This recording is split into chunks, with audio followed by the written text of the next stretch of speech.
Good afternoon. I had some notes. I had a moment of silence. I had my Alcorn Ode, but I've been challenged by Miss Hayden today because before I was a president, I was a preacher. And I am reminded in response to your challenge that the prophet Isaiah wrote, "Whom shall I send? And who will go for us?" And he responded, "Here am I, send me." Around that very book that you quoted where John sends the interrogative, if you go down to the red writing, Jesus says, "What came you out to the Bolden Auditorium to see? Did you come to see a man dressed in fine raiment? Did you come to see a reed shaken by the wind? Or did you come to witness the manifestation of the bona fide, dignified, certified, appointed, anointed, and approved president of Alcorn State University?"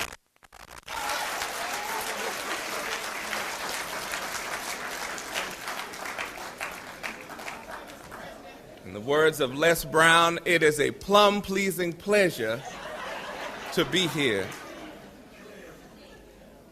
When George Ross announced his departure in 2009, after only serving 18 months in office, Alcorn had mixed sentiment and emotion. But the prophet Ezekiel declared a word where he says, "And I sought for a man that would make up the hedge and stand in the gap for the land, that I might not destroy it." And Alcorn looked around and found a hedge filler in Dr. Norris Allen Edney.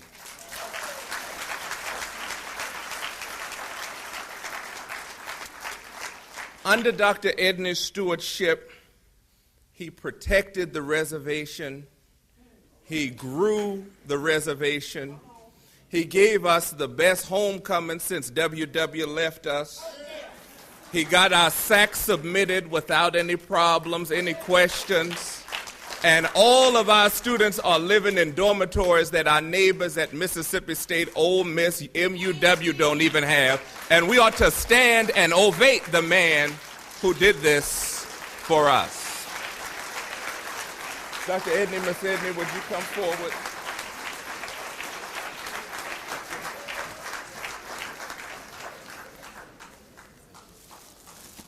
Now, somebody got to come help him because he's not going to be able to hold all this. I'll give Miss Edney, if you come, we'll give you the small bag. But still heavy. Okay.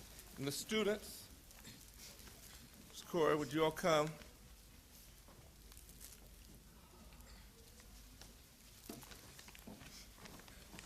Now, I don't want today to be the last day that we recognize Dr. Edney, because the fruits of his labor will be with us for many years, and he has certainly made my path very smooth. So let's recognize Dr. Edney for his work.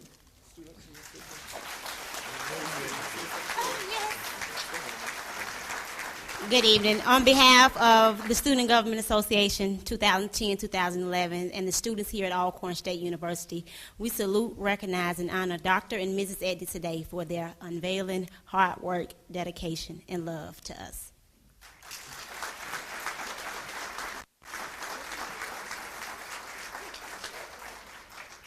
We're going to have to hold some of that for them. Yeah. Dr. Miss Edney, you want to say something before we go forward?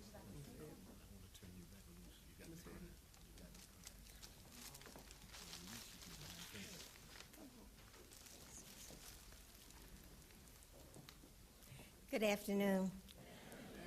I'm usually not at loss for words, but during our short tenure here at Alcorn State University, I just had an overwhelming experience. And I want to thank each of you. I don't want to start calling any names, but I am going to call just one name, and that's Karen. I just really want to thank her because Karen kept me on track, involved me in some activities that normally I would not have been involved in. And I want to thank the faculty and staff, the student body, the alumni all across the United States, and we even got emails, phone calls from alumni outside the United States. And it was just a time in our lives that we did not mind coming out of retirement to do what we could do for Alcorn State University. I matriculated here on the campus when I was receiving my master's degree, and Alcorn is dear to my heart, and it always will be. Our 3 sons are graduates of Alcorn, and you don't know and you never will know what a pleasure it was to be your first lady, and I thank you.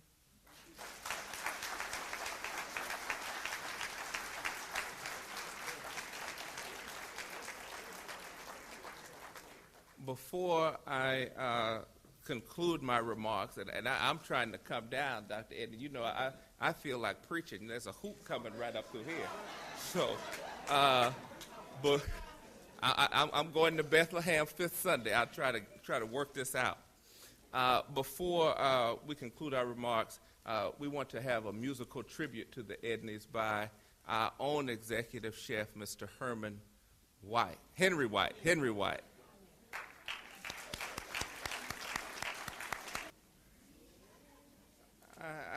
I'm struggling to get back to these note stocks, so I'm going to go another way.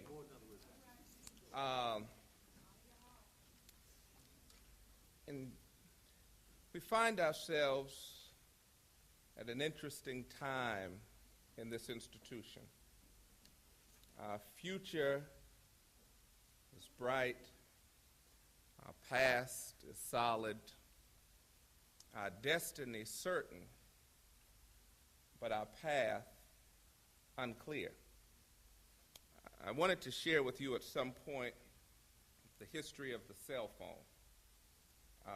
The cellular phone, which we all know and love, was in fact developed in the 1940s.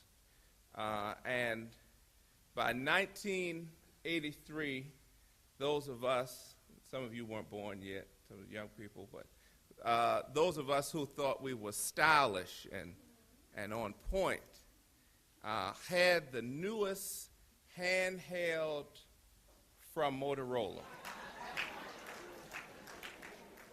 And when you really wanted to do it, you'd pull that antenna out. This is Alcorn. Great technology, masterful science, patented invention. But it's very hard to sell this phone anymore.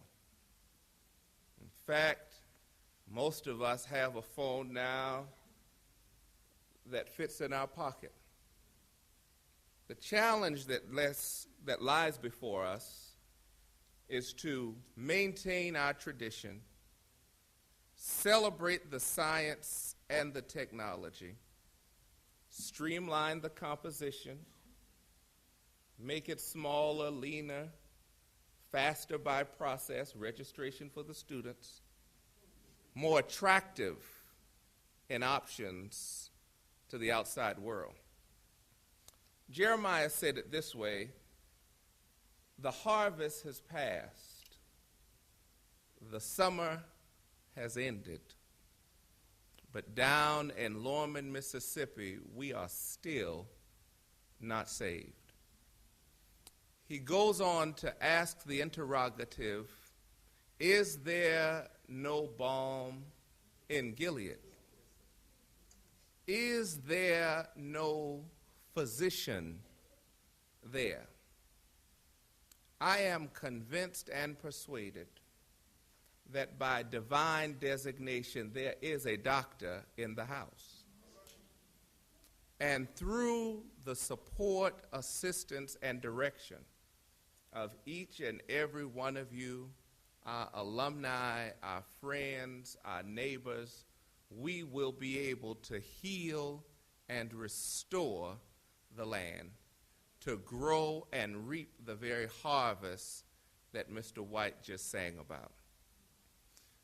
By way of focus, my intention is to use the next several months for listening whenever Ms. Shedrick stops sending me back and forth to Jackson, and to work with each of the respective groups to hear and understand those needs and to drive forward.